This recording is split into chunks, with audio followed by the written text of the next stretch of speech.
irmãos, boa noite. Eu confesso que quando o pastor já era quase 5 horas da tarde, missionária Andréia, você prega hoje, eu falei assim, mas Senhor, e agora? Mas como o pastor falou, hoje pela manhã eu acordei ali e eu estava sentindo uma dor no peito, mas não era uma dor qualquer, era uma dor muito forte. Eu até falei para o meu esposo, falei, amor, ora por mim antes de você ir para o trabalho.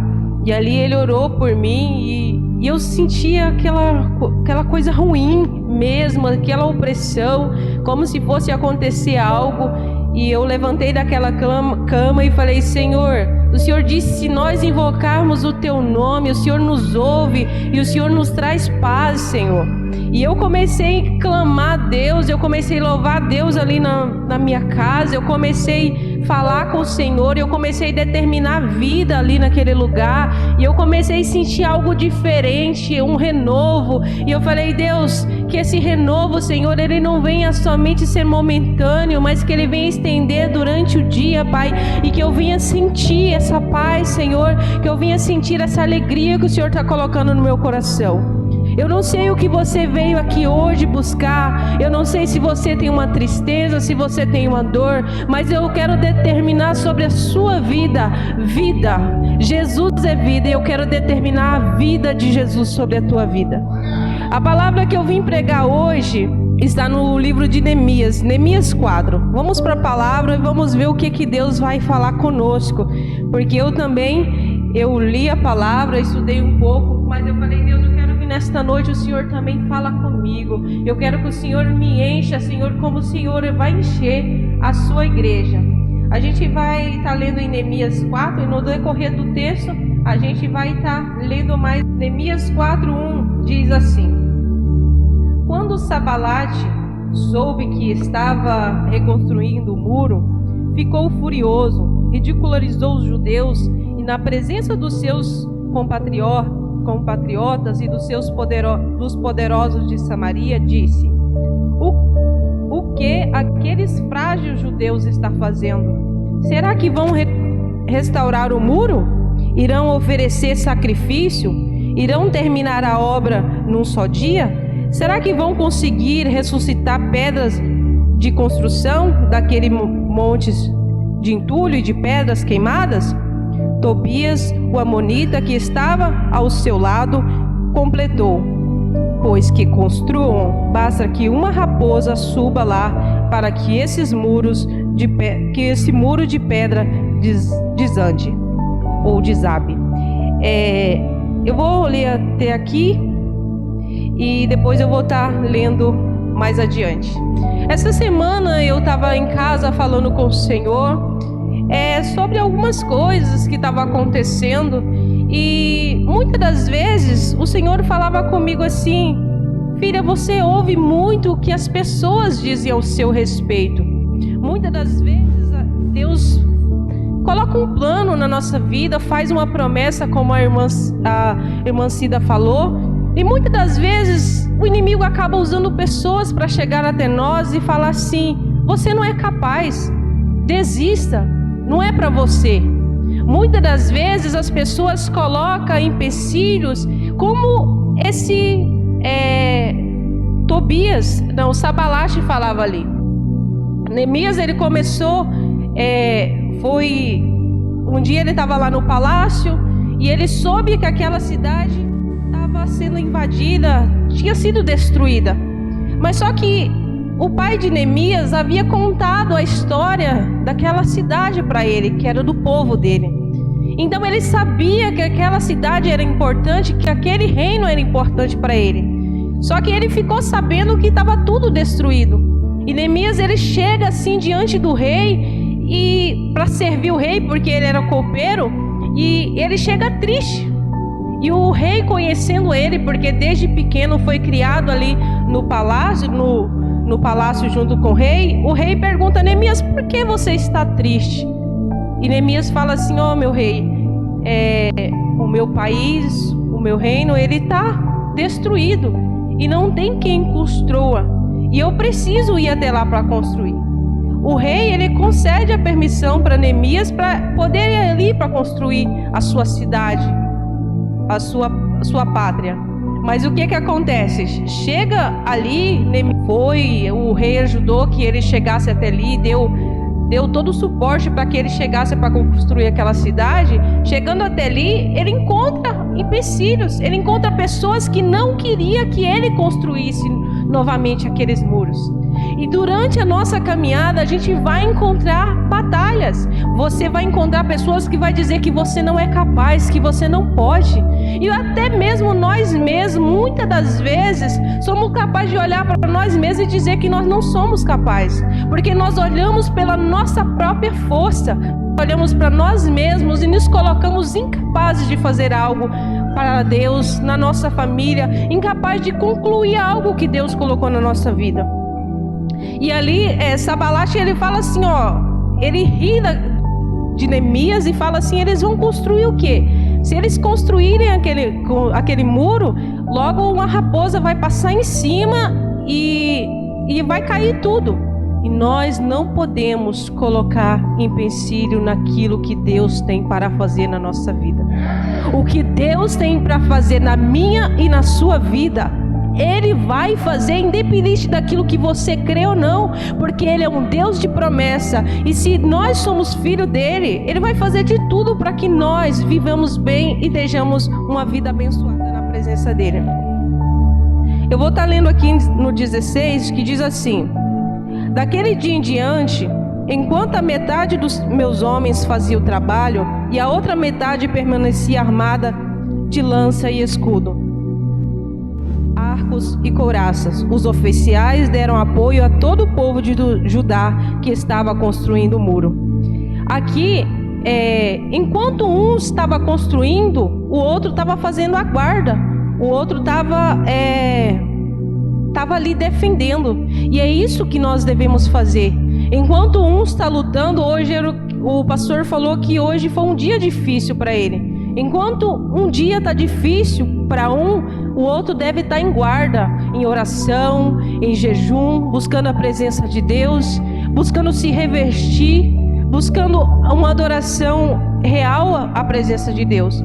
E muitas das vezes nós achamos que a gente vir na casa do Senhor é o suficiente, que nós não precisamos nos revestir contra o inimigo. O inimigo ele vai estar sempre ao nosso redor, ele vai estar sempre buscando uma brecha para poder nos derrubar. E nós devemos ficar o tempo todo em guarda para que nós não venhamos cair e aqueles que estão ao nosso lado, ele não venha cair. Se eu não me engano, em Salmos 133 diz assim: que bom e suave é que os irmãos vivem em união. Então, quando nós nos unimos, não importa o tamanho da construção, não importa o tamanho da obra, a gente vai conseguir concluir, porque a gente vai estar unidos em Deus, vamos estar unidos na promessa do Senhor. O inimigo pode vir, ele pode tentar avançar contra mim e a sua vida, mas Deus ele não vai permitir que nós possamos cair, porque vamos estar juntos uns com os outros. Eu vou ler aqui agora no Neemias 6:1, que diz assim: quando Sanbalat, Tobias, Gesem e o árabe e os restantes dos nossos inimigos souberam que eu havia construído o muro e que não havia ficado nenhuma brecha, embora até então eu ainda não tinha colocado as portas nos seus lugares. Presta atenção, aqui o muro já tinha sido construído, não tinha brecha, mas as portas ainda não estavam lá. A porta serve para quê? A porta serve para limitar aquilo que está lá fora, para não entrar para dentro. As brechas tinham sido fechadas, mas não tinha porta ali. E muitas das vezes a gente até fecha uma brecha na nossa vida. Às vezes nós andamos em retidão com Deus, a gente não anda em pecado, mas ainda tem algo ali que o inimigo ainda está agindo. Talvez uma falta de fé, porque Deus fez a promessa. A irmã Cida, Deus fez a promessa para a vida dela, mas coube a ela acreditar na promessa que ia se cumprir. Muitas das vezes Deus faz a promessa na nossa vida e nós esquecemos dessa promessa. Hoje não se tem mais tanto profecias dentro das igrejas, mas antigamente tinha mais. E hoje quando Deus fala com alguém que vai fazer algo, muitas das pessoas já não acreditam mais nas promessas de Deus. E é isso que tem feito a igreja acabar, porque não acreditam mais que Deus pode fazer milagre, não acreditam mais que Deus pode prover, não acreditam mais no amanhã. Se você estiver vendo aqui essa flor, tudo bem, você acreditou. Agora, se ela não estiver aqui, você não acredita que ela pode acontecer. Nós estamos deixando morrer dentro do nosso coração as promessas de Deus na nossa vida. Muitas das vezes o inimigo, ele nos afronta. A gente quer tanto ter uma casa boa, um carro bom, a gente quer vestir o melhor, a gente quer tanto mostrar uma aparência, mas nós esquecemos de viver a verdadeira fé, porque os homens e mulheres de Deus que teve na Bíblia, eles se moveram não somente para aquilo que eles viram, eles se moveram por aquilo que eles não viram. E nós estamos esquecendo, nós somos uma geração que estamos esquecendo da promessa de Deus na nossa vida. Nós estamos deixando nos levar muito para aquilo que nós vemos. Se o pregador prega bem, se ele prega bem, se ele tem uma boa fala, uma boa conversa, se ele sabe administrar bem a Bíblia, tá ótimo. Agora aquela pessoa que está começando, muitas das vezes eles se deixam desanimar, porque eles querem ser um grande antes de serem pequenos, antes de começar. Ninguém sobe ao céu antes de conhecer Jesus aqui. Se a gente não tiver uma fé que nos move até Deus, a gente não vai chegar até Deus. E a gente tem esquecido disso. Nós temos esquecido das promessas de Deus e esquecido de mover por fé.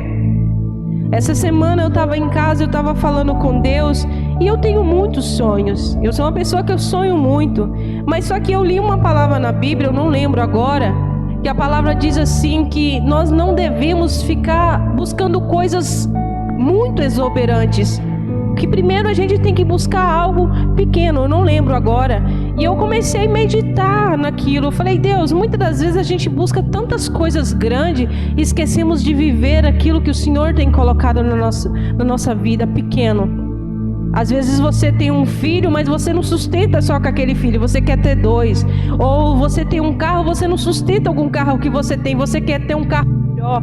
Você tem uma casa, mas você não sustenta, você ainda nem curtiu aquela que você tem, você quer ter uma casa melhor. E eu comecei a falar com Deus e comecei a sentir algo dentro do meu coração. Falei, Deus, eu quero ser mais grata com aquilo que o Senhor tem me dado. Eu quero ser grata com levantar da minha cama, eu pisar no chão, de eu ver as minhas filhas correndo enquanto é pequena. Eu quero sentar no meu sofá e agradecer a Deus porque eu tenho um sofá para sentar. Eu quero, se eu tiver ali arroz e feijão, eu quero agradecer a Deus por aquele arroz, aquele feijão, e parar de sonhar com aquilo que ainda não temos. Devemos ser gratos com aquilo que nós temos. E o que tem deixado, o que tem matado dentro de nós a nossa fé, é buscar algo exuberante, enquanto nós não estamos vivendo ainda aquela promessa que Deus já colocou na nossa vida. Muitas das vezes a gente esquece de curtir os nossos filhos, esquece de curtir aquele simples, aquele algo tão pequeno que nós temos. E vamos sonhando alto. Eu quero ter um carro do ano, eu quero ter casa top, eu quero vestir a melhor roupa de marca, eu quero vestir o tênis de marca. Mas se você tem a condição de comprar algo simples, compre algo simples e use, e curta, respire e agradeça a Deus pela vida, pelo fôlego de vida que você tem. Voltando aqui para a mensagem, aqui diz assim: embora até então eu ainda não tinha colocado as portas. Como eu disse, a porta ela limita as coisas indesejáveis entrar dentro da sua casa.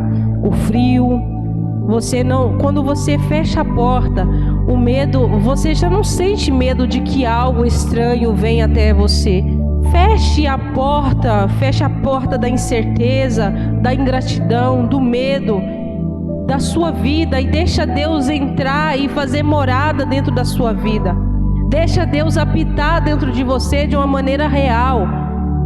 Essa porta que nós devemos colocar, Jesus é a porta e nós devemos deixar Ele como guarda da nossa casa e não deixar que coisas indesejáveis entrem sobre a nossa vida.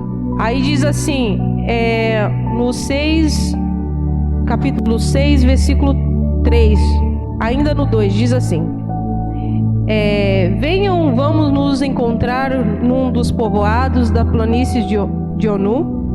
Eles, contudo, estavam tramando fazer-lhe mal, por isso enviei-lhes mensageiros com resposta: estou executando uma grande obra. Em algumas traduções diz uma grande obra. Aqui na minha tradução diz grande projeto, e não posso descer, porque parar a obra vamos lá. Ele, contudo, estava tramando fazer-me mal. Por isso enviei-lhe mensageiro com esta resposta: estou executando um grande projeto e não posso descer, porque parar a obra para encontrar-me com vocês. Eles me mandaram 4 vezes a mesma mensagem e todas as vezes lhe dei a mesma resposta. Olha isso aqui, diz assim: estava tramando fazer-me mal, por isso enviei-lhe mensageiro com esta resposta: estou executando um grande projeto e não posso descer. É algo tremendo isso aqui. Muitas das vezes nós paramos algo de Deus para fazer algo tão insignificante, ou simplesmente porque alguém te diz você não vai conseguir, simplesmente porque alguém te disse você não pode, você é incapaz. Quantas das vezes alguém chegou para mim e disse: Andréia, você não vai dar em nada. Andréia, você sabe qual é o seu destino? É caixão ou cadeia. E embora eu não fizesse nada para que isso acontecesse, mas as pessoas, elas já predestinaram algo para mim que elas não sabiam. Mas o Deus que eu e você serve, Ele não é um Deus que mente, Ele não é um Deus que falha. Quando Ele faz a promessa, Ele cumpre na sua vida. Muitas das vezes eu já me deparei, eu lembro no ano, se eu não me engano, 2007, a minha casa, a única coisa que tinha na minha casa era uma mesa de madeira, é igualzinha essa aqui, só as pés que mudavam um pouquinho. Era uma mesa de madeira, tinha um baú e um fogão a lenha pro lado de fora e uma cama para dormir. Eu não tinha mais nada. E eu lembro que chegavam alguns parentes na minha casa e falava assim, chegava com visita e falava: Andréia, você não tem vergonha de receber visita na sua casa? Sua casa não tem nada, você não tem nada para oferecer. E aquilo ali eu ficava muito triste, porque eu não tinha condição, filho pequeno, e não tinha um trabalho, não tinha nada na minha casa. Mas eu chorava e eu falava: Deus, eu não tenho que medir esforços com as pessoas. Não é porque as pessoas estão falando o que eu preciso ter, que eu preciso ter. Porque eu estava conseguindo sobreviver. Embora eu sabesse que a minha casa precisava, eu tinha dentro do meu coração que eu não precisava ser igual às pessoas que queria que eu fosse. E os anos foram passando e Deus foi me abençoando. Quando eu inteirei 18 anos, eu não tinha condição nenhuma e tinha um empresário lá na minha cidade que ele vendia moto. E a única coisa que eu tinha era coragem para trabalhar e mais nada, e uma filha pequena. Eu cheguei para aquele empresário e falei para ele, falei, moço, eu quero comprar uma moto, mas eu não tenho um trabalho e eu não tenho nada. A única coisa que eu tenho é vontade de trabalhar e eu preciso dessa moto. E eu cheguei a falar assim: não, André, eu vou vender a moto para você. Eu lembro que foi R$ 2.400. Ele dividiu em 10 vezes para mim aquele valor. Eu fui no quintal da minha casa, tinha um pedaço, eu peguei aquele pedaço lá e plantei uns pés de couve. E como era a terra muito fértil, logo aquele escovo cresceu e eu comecei a pegar eles e colocava num caixote na garupa da minha moto e levava para a cidade para eu poder vender. E ali eu comecei, e através daquela hortinha que eu fiz ali no quintal da minha casa, eu consegui pagar. Eu não faltei nem um mês ali sem pagar as parcelas da minha moto. E eu consegui pagar a minha primeira moto. Com mais ou menos 1 ano e meio, 2 anos e meio, eu já tinha cheque, cartão de crédito. Uma menina com 19 anos. E as pessoas, elas começaram a crescer em inveja em cima daquilo que eu estava fazendo. E muitas das pessoas inventavam mentiras, inventavam calúnias sobre a minha vida. E muitas das vezes vinha até contra mim, física, para me agredir. E eu falava assim, eu sempre tive muita fé em Deus. Eu falei, Deus, um dia o Senhor vai mudar a minha história. Um dia o Senhor vai me tirar desse lugar. E eu falava com a minha mãe, eu falei, mãe, eu não vou continuar aqui. Um dia Deus vai me tirar daqui. Um dia Deus vai me dar uma família abençoada. E um dia eu vou glorificar o nome do Senhor por aquilo que Ele fez. Passaram-se alguns meses. Deus fez uma reviravolta na minha vida. Em 2017 eu casei com o Lucas.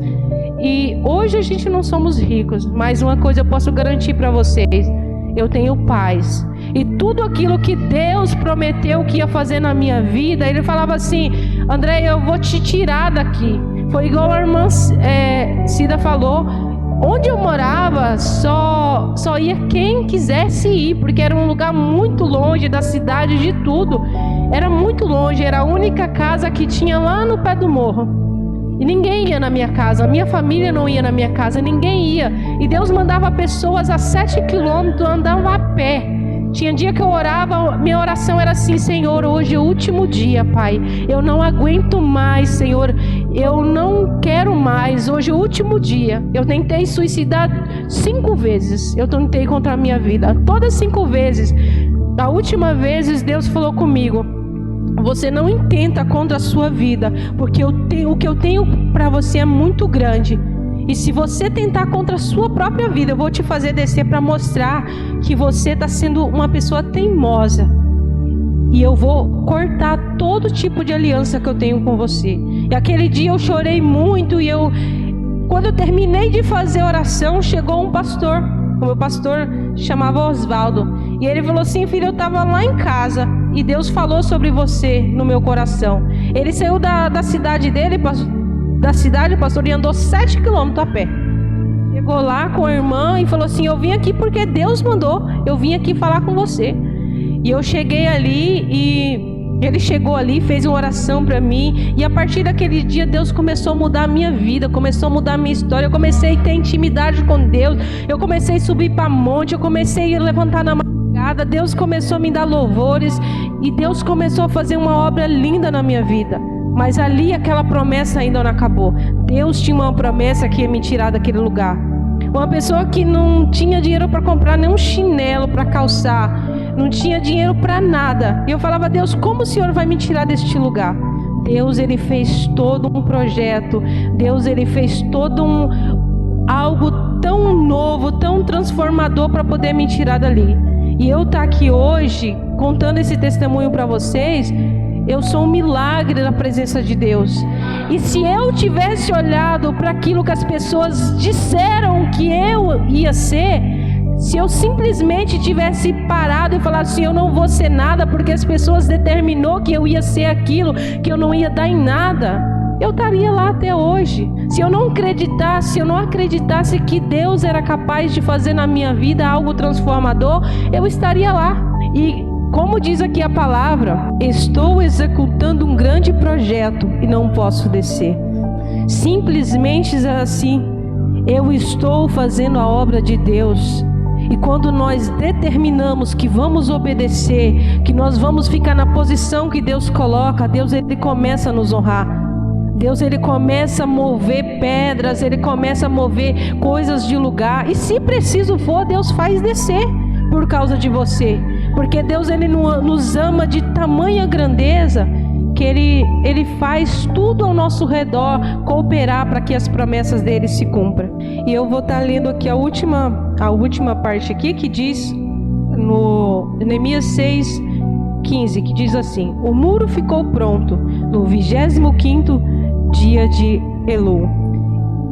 Em 52 dias, quando todos os nossos inimigos souberam disso, todas as nações vizinhas ficaram atemorizadas e com o orgulho ferido, pois perceberam que a obra havia sido executada com a ajuda de Deus. Olha isso aqui. Ficaram atemorizadas com orgulho ferido, pois perceberam que essa obra havia sido executada com a ajuda de Deus. O inimigo, quando ele vê o que Deus vai fazer na sua vida, ele vai ficar de boca aberta. Ele vai se escabelar, ele vai tentar pular do muro, vai tentar fazer qualquer coisa. Mas algo você tem que ter na certeza: tudo é com a ajuda de Deus. Nós não conseguimos fazer nada na nossa vida de nós mesmos. Não adianta nós frequentar a melhor faculdade, não adianta nós frequentar o melhor colégio, não adianta nós comer Bíblia, não adianta nós revirar de perna pro ar. Se não for com a ajuda de Deus, nada nós vamos conseguir. A obra só vai ser concretizada na minha e na sua vida com a ajuda de Deus. Não adianta nós querermos ser o super-homem, não adianta querer ser a super-mulher, não adianta você ter dinheiro, não adianta nada. Não adianta você achar que é mais bonito que os outros, não adianta nada disso. Porque se não for com a ajuda de Deus, você será incapaz de executar qualquer tipo de coisas na sua vida. Amém? Glória a Deus. Gostaria que os irmãos colocassem de pé. Até aqui o Senhor falou ao nosso coração. Espero que Deus tenha falado no coração dos irmãos. Vamos estar orando e agradecendo ao Pai por esta palavra. Que Deus venha abençoar a vida do pastor, a vida de sua família, a vida de cada irmão que esteve aqui nesta noite. Pai, nós te damos graças, Senhor, meu Deus, por tudo quanto o Senhor fez aqui nesta noite, Pai. Nós sabemos, Senhor, meu Deus, que nada vem de nós e tudo vem do Senhor. Meu Deus, que nesta noite, Senhor, meu Deus, se por acaso estiver aqui, Senhor, alguém, meu Deus, com o coração ferido, se sentindo incapaz de algo na sua vida, meu Deus, que o inimigo seja aniquilado, Senhor, que todo o poder, Senhor, de incerteza, meu Deus, todo sentimento ferido, Senhor, ele venha cair por terra em nome de Jesus. Meu Pai, que a nossa vida, Senhor, seja marcada com o teu poder e a tua glória, que nós não venhamos abrir mão, Senhor, das tuas promessas e de tudo aquilo que o Senhor tem para fazer na minha, Senhor, e na vida do meu irmão. Guarda, Senhor, a nossa restante de semana, guarda a nossa família. Deus, venha trabalhar, Senhor, meu Deus, no oculto, no escondido. Meu Deus, acampa os teus anjos ao nosso redor. Tira, Senhor, meu Deus, toda a incerteza, Pai, que as tuas promessas venham se cumprir na minha, Senhor, e na vida do meu irmão. Guarda, Deus, em nome de Jesus, meu Deus, cada um que aqui esteve nesta noite, que o teu poder e a tua glória, Senhor, resplandeça sobre a nossa vida, Pai, em nome de Jesus, amém. Glória a Deus. Assim eu agradeço a oportunidade em nome de Jesus.